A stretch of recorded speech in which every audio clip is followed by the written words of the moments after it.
Hello everyone, my name is Saurabh. Welcome to deserving India. आज हम discussion करेंगे dengue cases that are rising in India. Because हम अभी देख सकते हैं कि रिसेंट करंट अफेयर के articles Indian Express and Hindu दोनों में ही ये करंट अफेयर में काफ़ी न्यूज़ में चल रहा है। सो डेंगू के बारे में हम इसमें डिस्कशन करेंगे।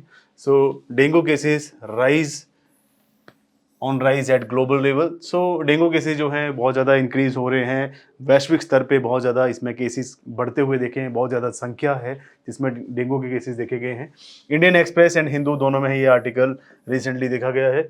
सो as cities across India report a surge in dengue cases, a record number of cases have been reported around the world this year, with Brazil and other South American countries worst affected. तो इसमें कह रहे हैं कि बहुत सारे जो cases हैं इंडिया में भी देखने को मिले हैं, जहाँ पे जो तादाद बढ़ी है इन डेंगू के केसेस की, बहुत ज़्यादा इंक्रीज हुआ है उसमें। Also number of cases has been reported around the world. Around the world अगर हम बात करें, विश्व में भी काफ़ी जगह पे ऐसे केसेस देखने को मिले हैं इस साल में। दैट इज़ ब्राज़ील और अदर साउथ अमेरिकन कंट्रीज़। तो ब्राज़ील और साउथ अमेरिकन कंट्रीज़ जो हैं उनमें भी बहुत सारे केसेस यहाँ पे देखने को मिले हैं रिलेटेड टू डेंगू। अगर हम बात करें डेंगू होता क्या है, so first of all we have to discuss about the dengue. So dengue जो है ये एक वायरल इन्फेक्शन है जो कि ट्रांसमिट होता है primarily due to Aedes aegypti mosquito. So एक मॉस्किटो है जिसकी वजह से ये डेंगू फैलता है लोगों में, और ये वायरल इन्फेक्शन है जो कि बहुत जल्दी ट्रांसमिट होता है। दूसरी बात अगर हम इसमें करें कि सिम्टम्स क्या हैं, इसके कौन कौन से लक्षण हैं, तो लक्षण की अगर हम बात करें, पहला है फीवर, सिवियर हेडेक। पहले तो इसमें फीवर आता है, बहुत ज़्यादा बुखार होता है, देन हेडेक बहुत ज़ोर की होती है। ऑल्सो यहाँ पे जॉइंट एंड मसल्स में भी काफ़ी ज़्यादा पेन होता है। Pain behind the eyes, eyes के बिहाइंड में बहुत ज़्यादा इसमें पेन होता है। Rashes, nausea, vomiting, these are some of the normal common symptoms of dengue. Internal bleeding भी कई बार स्टार्ट हो जाती है। ऑल्सो लो प्लेटलेट काउंट, आप देखते होंगे प्लेटलेट्स की बहुत ज़्यादा कमी हो जाती है जब भी डेंगू के केसेस किसी व्यक्ति में देखे जाते हैं, ये लक्षण हैं। ऑल्सो डेंगू जो है हेमोफॉर्मिक फीवर भी लेके आता है। हेमोफॉर्मिक फीवर का मतलब क्या है कि डेंगू के कारण एक बहुत ज़्यादा जोर से, मतलब इंसान को दर्द होना शुरू हो जाती है, पेन शुरू हो जाती है, हेडेक होती है विद एक्सट्रीम फीवर। सो इसे हेमोरफिक जो है आप कहेंगे fever. Also dengue shock syndrome भी होता है which can be very fatal. So ये बहुत ज़्यादा घातक हो सकता है डेंगू शॉक सिंड्रोम। ट्रांसमिशन, ये ट्रांसमिट कैसे होता है, कैसे फैलता है, तो एडिस इजिप्टिस जो है ये एक मॉस्किटो है which can breed in clean stagnant water. So ये एक टाइप का मॉस्किटो है एडिस इजिप्टी, जो कि किसी साफ पानी में, स्टेगनेट खड़े हुए पानी में, किसी जगह पे अगर पानी का जमाव है वहाँ पे भी हो सकता है। ये वायरस स्प्रेड करता है बहुत ज़्यादा। प्राइमरली जब ये दिन के समय वाइट करता है with peak activity in early morning and let afternoon. तो ज़्यादातर ये दिन में ही वाइट करता है, बट जो पीक एक्टिविटी है वो अर्ली मॉर्निंग में होती है and also in the late afternoon. Treatment, इसके अगर हम बात करें ट्रीटमेंट की, तो इसके लिए कोई स्पेसिफिक एंटीवायरल ट्रीटमेंट नहीं है डेंगू के लिए। सपोर्टिव केयर क्या कर सकते हैं इसमें, इट इंक्लूड हाइड्रेशन, बहुत से जो बहुत ज़्यादा पानी पीना चाहिए। पेन रिलीफ के लिए यहाँ पे कुछ एक दवाइयाँ दी जाती हैं। Monitoring of symptoms like platelets count, तो ज़्यादातर जो है यहाँ पे देखा जाता है कि जो प्लेटलेट्स होते हैं हमारे ब्लड में, उसकी जो संख्या है उसमें ज़्यादातर गिरावट देखने को मिलती है। अगर हम बात करें डेंगू केसेस की, तो ग्लोबल लेवल पे और इंडिया के हिसाब से हम डेंगू केसेस के ऊपर डिस्कशन करेंगे।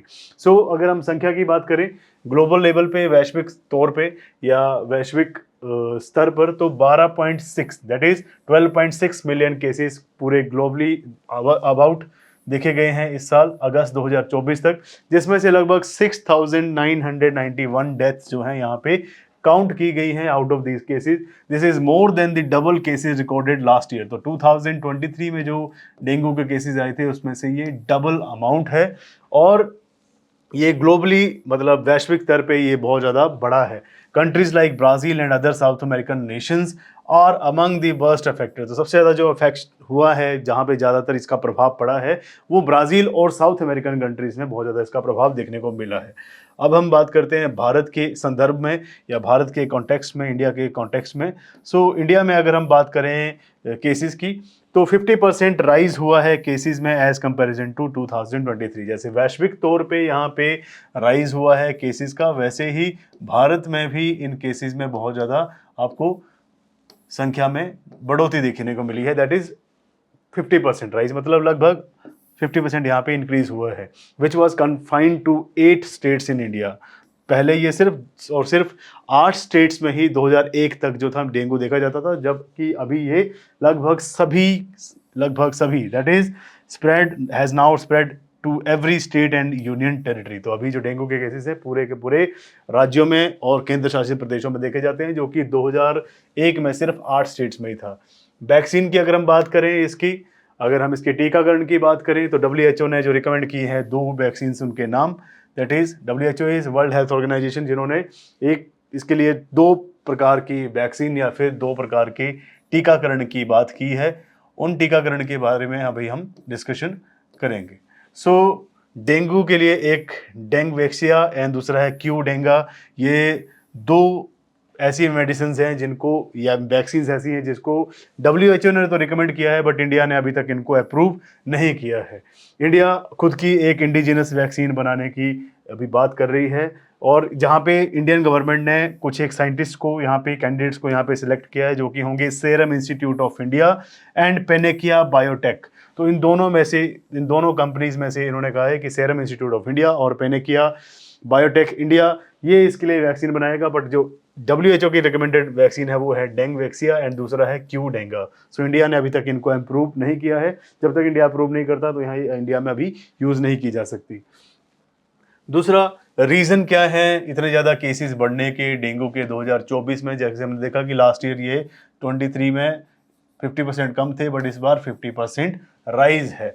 पहला केस है इसका दैट इज अर्बनाइजेशन, शहरीकरण जो है ये एक मुख्य कारण है कि यहाँ पे इन केसेस में बहुत ज़्यादा बढ़ोतरी देखने को मिली है, यहाँ पे इंक्रीज देखने को मिला है, क्योंकि अर्बन एरियाज़ में बहुत सारे ब्रीडिंग ग्राउंड्स मिल जाते हैं इन एडिस एजिप्टी मस्क्यूटस को, और जिसके कारण ये ज़्यादातर कहाँ पे पाए जाएंगे? जहाँ पे पानी एक्यूमुलेट हुआ होता है, स्टेगनेंट वाटर जहाँ पे इकट्ठा होता है, और डेंस पॉपुलेशन के साथ सिटीज़ में इनको ज़्यादा फैसिलिटीज़ मिल जाती है ज़्यादा से ज़्यादा बढ़ने के लिए, स्प्रेड होने के लिए, फैलने के लिए भी इनके पास ज़्यादा से ज़्यादा सोर्सेज, होस्ट मिल जाते हैं। जैसे हम कहते हैं कि वायरस को होस्ट चाहिए होता है आगे से आगे डेवलप होने में, मल्टीप्लाई होने में, मतलब उसमें आगे से ज़्यादा ब्रीड करने में। सो यहाँ पे अगर हम देखें तो डेंस पॉपुलेशन पाई जाती है शहरों में, ऑल्सो शहरों में इनको बहुत ज़्यादा ब्रीडिंग ग्राउंड्स भी मिल जाते हैं।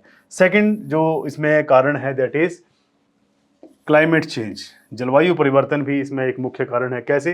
Rising global temperatures allow mosquitoes to breed in previously unsuitable areas including higher latitudes. तो पहले हायर एल्टीट्यूड या हायर लैटिट्यूड्स पे ये मच्छर या फिर जो ये एडिस इजिप्टी जो वायरस फैलाता है डेंगू का, ये पहले बहुत कम इन एरियाज़ में ब्रीड कर पाते थे, क्योंकि हाई एल्टीट्यूड पे उतना ज़्यादा हाई टेम्परेचर नहीं होता था। But due to rise in the temperature, इसके साथ जो है वायरल इन्फेक्शन बढ़ना स्टार्ट हो चुके हैं। अभी ये हाई एल्टीट्यूड में भी हाई ट्रांसमिशन रेट के साथ फैलते रहते हैं। Also movement of the people, लोग भी एक जगह से दूसरी जगह के लिए मूव करते रहते हैं, और जिसके कारण ये केसेस बहुत ज़्यादा देखे जा रहे हैं बढ़ते हुए। This is the third point. So increase global movement of the people and goods contributes to the spread of the virus, क्योंकि एक व्यक्ति एक रीजन से, एक कंट्री से दूसरी कंट्री जाता है तो उसके साथ भी वो वायरस अपने साथ कैरी करता है। को इन्फेक्शन, इसके साथ और भी इन्फेक्शन होते हैं साथ साथ में, जैसे कि चिकनगुनिया भी इसके साथ एसोसिएटेड है। ऑल्सो जाइका वायरस या फिर जीका वायरस जिसे कहते हैं, वो भी इसके साथ डेंगू के साथ आगे से आगे फैलता जाता है। तो अपने साथ ये को इन्फेक्शंस भी लेके चलता है, अपने अधीनस्थ और भी ये वायरसेस को कैरी करता है। Cross infections between these diseases could potentially weaken mosquito immunity and increases transmission rate. तो इसके कारण जो है ये जो 2 वायरस और हैं वो भी इसके साथ कैरी होते हैं, और उसके कारण ये जो है ट्रांसमिशन रेट काफ़ी ज़्यादा बढ़ता जाता है। प्रिवेंटिव मेजर्स, इसके लिए हम कौन कौन से नियंत्रण के लिए, कौन कौन से बचाव के लिए कौन कौन सी तकनीकें अपना सकते हैं? तो हमें सबसे पहले तो जितना भी स्टेगनेंट वाटर है हाउस होल्ड में या फिर पब्लिक प्लेसेस में, जहाँ पे भी पानी खड़ा है, पुराना पानी है, उसको वहाँ पे रिमूव करना चाहिए, उसको एलिमिनेट करना चाहिए। सो पहला पॉइंट है इसका। Second, use mosquito repellents and keep doors windows close and use nets. So जब भी कहीं पे बरसात का मौसम है, बारिश है, जहाँ पे मच्छर पनप सकते हैं या फिर ऐसे मॉस्किटोज ज़्यादा फैल सकते हैं, तो उन एरियाज़ में आपको अपने मॉस्किटो रेपेलेंट्स को यूज़ करना चाहिए। You should be closing your Windows and doors आपको बंद रखने चाहिए, आपको मस्कीटो के लिए एक नेट्स को यूज़ करना चाहिए। You should wear clothing that covers the whole body specially during the day time, तो आपको ऐसे कपड़े पहनने चाहिए जिससे आपकी बॉडी पूरी ढकी रहे। Also surveillance and outbreak predictions को भी यहाँ पे यूज़ करना चाहिए। और सबसे लास्ट जो आपके पास मेथड है इसको बचाने का, प्रिवेंट करने का, दैट इज़ वैक्सीनेशन से बहुत सारे केसेस को कर्व किया जा सकता है, कम किया जा सकता है। और वैक्सीनेशन जैसे ही इंडियन गवर्नमेंट बनाती है through Serum Institute of India and Panacea Biotec के साथ, तो इंडिया में एक स्वदेशी दवाई यहाँ पे जनरेट हो जाएगी। So this was our topic of discussion, that is rising in the dengue cases and surge in the dengue cases in India and the world. So ऐसी और इन्फॉर्मेटिव वीडियोज़ के लिए आप हमारे साथ जुड़े रहें। Thank you so much.